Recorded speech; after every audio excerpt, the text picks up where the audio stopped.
Hello and welcome to Glasgow Rangers Nation. With me, your host Owen, guys. This is your team every day here on Glasgow Rangers Nation. As we've always said, we run it by the fans. That's us, for you, the fans. Myself and Victoria have been blown away by the support you've given us over the last few months. Obviously, the channel's not been going that long, but the support has been absolutely superb. So thank you so much for that. We love reading your comments, so please keep those comments coming in. As well, we always try and reply to them where possible, and that's one of the most important things. We realise obviously how important it is to interact and make this a real family and a real Glasgow Rangers community. I think that's one thing that makes Rangers special, that we are a family after all. Now, I just want to, before I get on to the daily news day, we've got an awful lot to get through this morning. We've got obviously Champions League. We've got Petar Ratkov, a bit more of that later. Zak Lovelace, Filip Helander. Lots of different bits and pieces to get through this morning of general news about Rangers. As we always promise, we keep that news coming to you every single day, even throughout this summer off season. Just want to give a big shout out. If you're on Facebook, guys, I know some people not on Facebook, but social media is like the big thing these days, isn't it? Really growing. Then check out this group here called Rangers News. My good mate Cody Smith runs this runs this page. Sorry, great channel, over 10,000 members already. Obviously sharing Rangers news, Rangers updates. Great channel to check out, guys. Go and check out the channel. Ask to join. I'm sure Cody will have you on board. Also, there's chats linked to it as well, where you can chat with fellow members about all things Glasgow Rangers. Absolutely phenomenal. So check out Cody's page on Facebook, Rangers News. Any problems finding it, guys, drop me a message and I'll drop you a link. Well, where to start this morning? Lots and lots of things to get through this morning about Rangers. Let's start with news about one of the players who is moving on before we get to any more transfer links or incoming players to Rangers. Let's talk a little bit about this man here, Filip Helander. Now, I've got to be honest, I felt really sorry for Big Phil. Filip Helander, 35 appearances for the club. Injury has pretty much destroyed this guy's Rangers career, hasn't it? He could have achieved so much more at the club had he not obviously suffered with all those long-term injuries, and he's still obviously suffering with that injury now. I heard Michael Beale talk about the fact that it was something in his foot or something with his bone structure that was keeping him out for longer than necessary. It's a real shame for Big Phil. When he played, he was a class act. I think during that 55 season, him and Connor Goldson, absolutely superb. The rock on which that invincibility was built on. Adding to that, obviously, that great goal against Celtic as well. And, not even Phil, not even getting the chance to compete for a new deal is really sad, isn't it? But there we go. Anyway, Phil has been offered a chance to train with one of his former clubs, Malmo, to keep his rehabilitation going, with a view to possibly being offered a new deal to play if he can come back from that injury. So good news for Filip Helander there. And I think, like very many of us suspected that Malmo would come in and offer Phil a lifeline. He is definitely someone that I wish him all the best. Nothing but goodwill to Phil, and wishing him all the very best for the future. Okay, let's talk Champions League, shall we? Now, I know that some people out there are a bit about the Champions League. It's a bit scary. It's a bit, we don't want to be in that again after the humiliation of last season.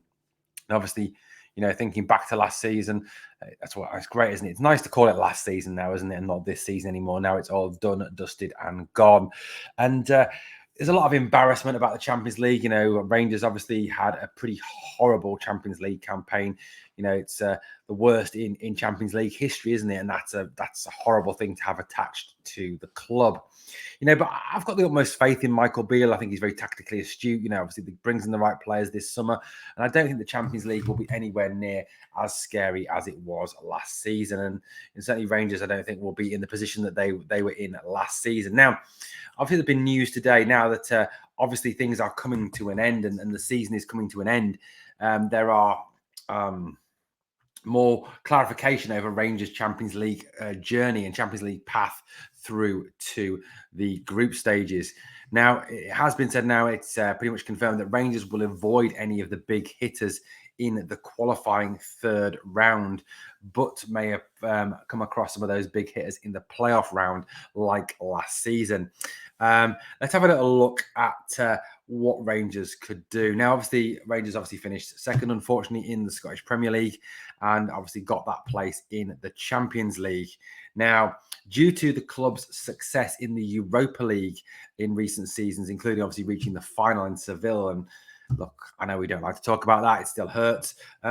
It really did boost our coefficient, and it boosted us so that we were one of those top teams in the draw. We were actually, if we were to qualify for the group stages along with that lot from across the city, we would be in a higher pot than them due to our coefficient being higher than them, something that caused a right implosion across the city when they started going on about the well done for winning the coefficient cup. It really is getting to them, isn't it, that obsession they have with Rangers.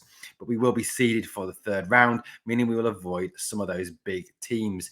So Rangers will avoid the likes of Sporting Braga of Portugal, Olympique Marseille of France, PSV Eindhoven as well in that third qualifying round.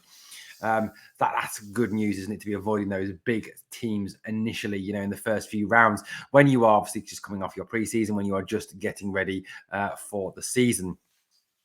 Possible opponents that Rangers could face include Sturm Graz from Austria, who are runners-up to RB Salzburg, who won the league for the 10th straight year, Serbia's TSC, and there's a couple of other opponents that are still could still come into it from the second qualifying round, who Rangers could face.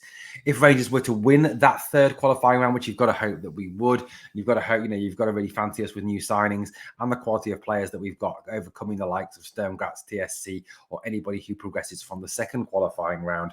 We would then face the winners of a third qualifying round tie. At that point, we could go on to face the likes of Marseille or PSV, in a repeat of obviously last year's qualifier where we beat PSV Eindhoven. We will discover our third round qualifying opponents on July the 24th. That's when the draw takes place for the third qualifying round in the Champions League. And when will the ties be played, I hear you ask? Well, the ties we played on the 8th, 9th, and 15th. The first leg of the third qualifying round we played on either the evening of the 8th or the 9th, and the second leg we played on the 15th of August. The draw for the playoff round will have already taken place on the 7th of August. For those matches being played, we'll come play on the 22nd or 23rd, and then the second legs on the 29th and 30th of August. Now, unfortunately, rivals Celtic have automatically qualified for the group stages.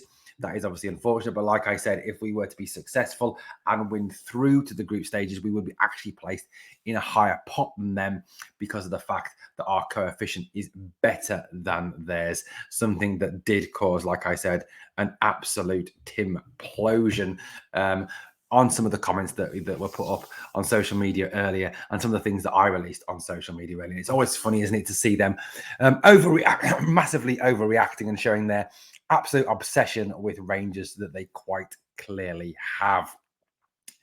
Now, let's talk about another possible signing. Obviously, the video yesterday dropped about the signing that the Dujon Sterling deal will be announced this week.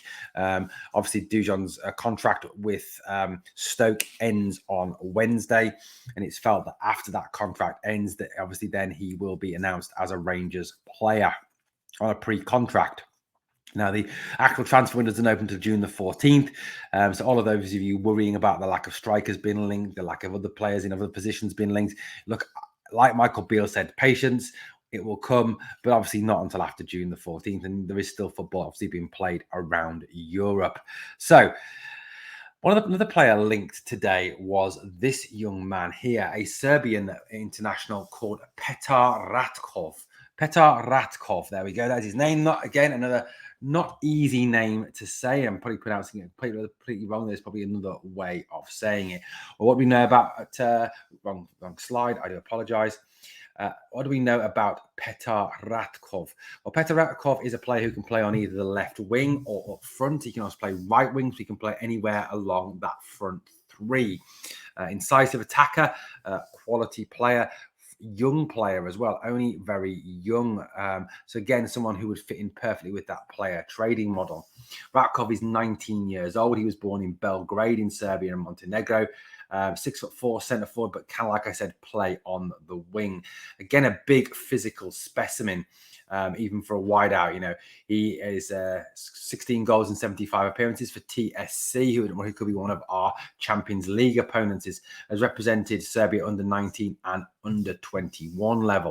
And he's very much seen as being one to develop and one for the future. So definitely not someone I think would come in and immediately start, but could certainly be added to the squad and could be a development piece, could be part of that perhaps third or fourth striker down the pecking order. But like I said, can also play wide.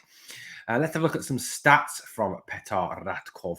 So in the Serbian Cup this year, he's played 4 games, had 1 goal, 1 assist, so 2 goal contributions. They were all from the bench this year. As obviously you can see from the stats that he did not make any of the starting 11. So pretty impressive to have 2 goal contributions in 4 appearances. Played 28% of the minutes in the Cup and had 25% participation in TSC's goals in the Cup competition. Now, the Serbian Super League apparently divides into a bit of a playoff after the main league. Now, he's made 6 appearances in that playoff round and scored 4 goals. A very impressive return. Played 86% of their starting 11s, played 68% of the minutes for the club, and had 29% involvement in goals for the team. He is obviously, a player who, could make a bit of a difference for the team. He, in terms of his actual involvement in goals in the actual team itself in the normal Serbian championship, Ratkov again did contribute to TSC's season. I'm going to have a quick look at those now. In the Serbian Super League, he made 30 appearances, scoring 9 goals and having 4 assists, so 13 goal contributions in 30 games. Like I said, he is definitely someone who could make a contribution. I don't think, again, he's a starter. I think he's someone who could come in and develop, perhaps be a third or fourth piece in there. Is someone who can play out wide as well. Yeah, he is a big guy, but he can play out wide. I know that I sometimes thought, these 6'3", 6'4" guys are not quick enough to play out wide, but he has certainly played on the left wing this season for TSC. Look, I know what you're thinking. Yeah, another big man, not a great goal return, but it's a different league. We don't know how he performing in the SPL. And look, I can't remember who it was now made this comment, but someone said that you can have all the best stats in the world or all the worst stats in the world, but it's no tell to actually how you're going to perform in the SPL. It's a different league. It's an intense league. It's a full-on league. And the Old Firm, for example, you don't know. You can have players that perhaps don't cut it, in other leagues, but come to Scotland and thrive on the football style, thrive on the physicality, thrive on the 1,000,000 miles an hour style that is played over here. So at the end of the day, who knows? Who knows what's best? And look, I know as well as you do that we're going to be linked with every man, dog, goldfish, hamster, chicken, I don't know, everything between now and obviously the end of the transfer window. Now, one player who it's felt could have an impact for Rangers next season, a centre forward. Now, obviously, there's a lot of talk about centre forwards being brought in. Obviously, there's rumours going around about this guy. Will he stay? Will he go? Apparently, he is the subject of £4 million bids from Bundesliga clubs, and also MLS clubs are reportedly interested in securing the services of Antonio Čolak. However, indications from Antonio Čolak are that he wants to stay at Rangers, that he wants to stay and fight for his place, that he feels that he has a future for Rangers this season. And those stats, show that what an impact he's had this year. And if he stays fit, and I think that's the big thing, he could have an impact, impact off the bench and impact, starting and rotating in certain games, against perhaps some of those lesser lights where he does do very well indeed. So obviously that, but there is someone obviously on the squad who some people feel that could have an impact next season, could obviously, if given the opportunity, could actually do something and score some goals, and that is Zak Lovelace. Now, Zak Lovelace did get a few minutes in the Old Firm game at Ibrox, the 3-0 victory over that lot from across the city.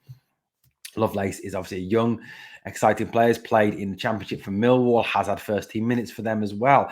Many people feel that Lovelace is someone who could actually come in and be someone who would actually score goals in the Scottish Premier League if given the opportunity to actually do so.